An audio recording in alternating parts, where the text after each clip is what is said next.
Salam mənim əzizlərim, davam eləyirik Buğa bürcü ilə. Avqust ayının sonuna qədər buğaları nələr gözləyir, onlara baxacağıq. Səhifəyə dəstək məqsədi ilə bəyənməyi və paylaşmağı unutmayın. Buğaların özü və hərəkəti, davranışına baxacağıq. Rəhbər planeti, yəni Venerası, Qız bürcündə zəifləmiş mövqedə yerləşdiyi üçün emosional olaraq daha analitik, detalcı, bəzən özünə qarşı həddən artıq tənqidi ola bilər, yəni tənqidi yanaşa bilər. Sosial çevrəniz, dostlarınız, gələcək planlarınızla bağlı bəzi köhnə məsələləri yenidən gözdən keçirməli olacaqsınız. Çünki 11-ci evinizdə Saturn retroda olacaq. Yəni enerjiniz daha çox gələcəyi sığortalamağa, nizam yaratmağa yönələcək. 3-cü evdəki Merkuri, Yupiter, Günəş 17 avqusta qədər ünsiyyət bacarıqlarınızı artırmaq, daxili gücünüzü nümayiş etdirmək üçün böyük motivasiya verəcək sizə. Baxaq sevgi və münasibətlərə.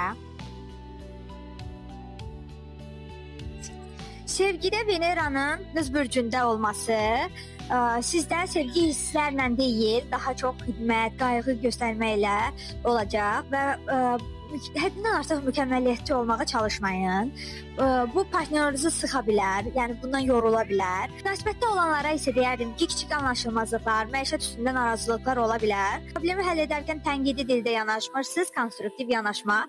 Yəni şirin dilinizi işə salaraq istədiyinizi etdirə bilərsiniz. Yox, əks halda narazıçılıq, anlaşılmazlıqlar yaşaya bilərsiniz. Subay buğalara isə məsləhət odur ki, romantik gözləntilərdən ziyadə qarşı tərəfin məntiqli, etibarlı tərəflərini diqqət yetirəsiniz. İşmi deyim, təlimmi deyim, hansısa bir şəraitdə, yəni tanışlıq ehtimalı da yüksəkdir. Baxaq karyera və işə. 3-cü evinizdə planet yığılması, danışıqlar, təqdimatlar, media, ticarət, yazı işlərində sizə böyük üstünlük verir. Yəni sözünüzün kəsəri artır. İş həyatında idealı məqsədlər, yenilikçi addımlar, ambisiyalarınız, hədəfləriniz ön plana çıxır.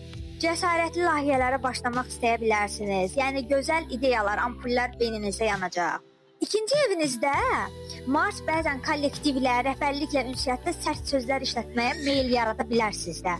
Siz diplomatik davranmağınız məsləhətdir. Baxaq pul maliyyə. Pul maliyyəyə baxaq. Əziz buğalar, maliyyə sahəniz çox aktivdir. Qazanc əldə etmək üçün güclü həvəsiniz olacaq. Eyni zamanda yaxşı da xərcləmək istəyiniz olacaq. Yəni ailəvi xərclər arta bilər. Qazanc yerləriniz köhnə layihələrdən məsəl üçün gəlir əldə edə bilərsiniz. Bu dövrdə riskli olan işlərdən qaçmalısınız. Xüsusilə nitqinizə, pul xərcləmə vərdişinizə nəzarət etmək uzun müddətli büdcə sabitliyi sizin üçün gətirəcək. Baxaq ümumilikdə mələklərin buğalara məsləhətinə.